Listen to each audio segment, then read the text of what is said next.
എങ്ങനെയുണ്ട് പ്രചരണം കാര്യങ്ങളൊക്കെ? പ്രചരണമൊക്കെ നല്ല രീതിയിൽ പോകുന്നുണ്ട്. വളരെ പോസിറ്റീവ് റെസ്പോൺസാണ്. എവിടെ ചെന്നാലും എല്ലാം നല്ല പോസിറ്റീവ് റെസ്പോൺസാണ്. നല്ല ഭൂരിപക്ഷത്തിൽ ജയിക്കുമെന്നാണ് ഞങ്ങളുടെ എല്ലാവരുടെയും വിശ്വാസം. ശ്രീ ഉമ്മൻചാണ്ടി ജീവിച്ചിരുന്നപ്പോഴും അദ്ദേഹത്തെ മാനസികമായിട്ടും ശാരീരികമായിട്ടും CPM അറ്റാക്ക് ചെയ്തിട്ടുണ്ട്. ഇപ്പോൾ മരിച്ചതിന് ശേഷവും അദ്ദേഹത്തെ വെറുതെ വിടുന്നില്ല, അദ്ദേഹത്തിൻ്റെ കുടുംബത്തെ വെറുതെ വിടുന്നില്ല എന്ന് തോന്നുന്നുണ്ടോ? അങ്ങനെ അങ്ങനെ അതെല്ലാം അതൊരു ശരിയായ രീതിയാണെന്ന് എനിക്ക് തോന്നുന്നില്ല. പക്ഷേ ഈ പറഞ്ഞതുപോലെ ഞാൻ കൂടുതലായി അതിൽ പ്രതികരിക്കുന്നില്ല. എന്ത് വന്നാലും ജനങ്ങൾ അതിനെ ബിക്കോസ് അപ്പ ജീവിച്ചിരുന്നപ്പോൾ അപ്പയ്ക്കെതിരായി വന്നതൊക്കെ നിങ്ങളെല്ലാവരും കണ്ടതാണ്. അപ്പം അത് കഴിഞ്ഞ് ഇങ്ങനെ തുടരുമ്പം എനിക്ക് തോന്നുന്നത് അപ്പം ജനങ്ങളുടെ മുമ്പിൽ ഇതെല്ലാം ക്ലിയറായി കഴിഞ്ഞ കാര്യമാണ്. അപ്പം ഇനി അത് തുടരുമ്പം എനിക്ക് എൻ്റെ വിശ്വാസം ജനങ്ങളതൊന്നും കാര്യമാക്കില്ല, അതിനെല്ലാം പുച്ഛിച്ച് തള്ളും എന്നുള്ളതാണ് എൻ്റെ പൂർണ്ണമായ വിശ്വാസം. തെരഞ്ഞെടുപ്പ് പ്രചരണം തുടങ്ങിയ സമയത്ത് അവർ CPM അല്ലെങ്കിൽ ഇടതുപക്ഷം പറഞ്ഞുകൊണ്ടിരുന്നത് 51 വർഷം ഒരാൾ ഇവിടുന്ന് പ്രതിനിധിയായി, പക്ഷേ അതിൻ്റെ യാതൊരു വികസനവും പുതുപ്പള്ളിയിൽ ഉണ്ടായിട്ടില്ല. മറ്റ് മണ്ഡലങ്ങളൊക്കെ ആയിട്ട് കമ്പയർ ചെയ്യുമ്പോൾ പുതുപ്പള്ളി വളരെ പിന്നിലായിരുന്നു എന്ന ഒരു കാര്യമാണ് ആദ്യം തുടങ്ങി വെച്ചത്.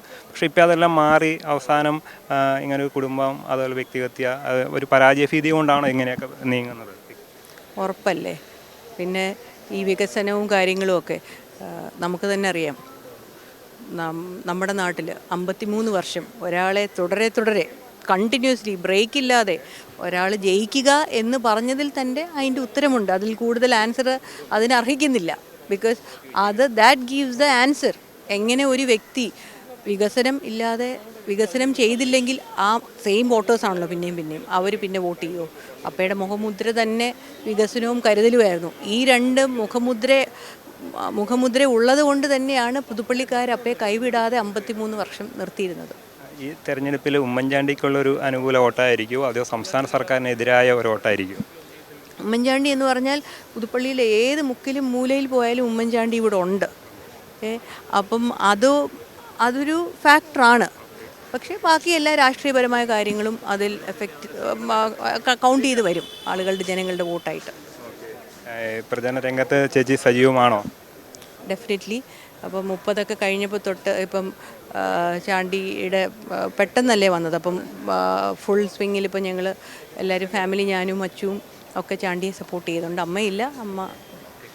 ശരി, ഉമ്മൻചാണ്ടിയുടെ പ്രചരണത്തിനകത്തൊക്കെ ചേച്ചി സജീവമായി പങ്കെടുത്തിട്ടുണ്ടോ?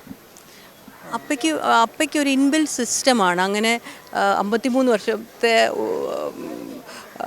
അവിടുത്തെ ഒരു രീതികൾ സെറ്റാണല്ലോ. അപ്പം അപ്പയ്ക്ക് വേണ്ടി നമ്മൾ കൂടുതലായി വർക്ക് ചെയ്യേണ്ട കാര്യമില്ല. അപ്പം 140 മണ്ഡലത്തിലും പ്രചരണത്തിന് പോവുമായിരുന്നു.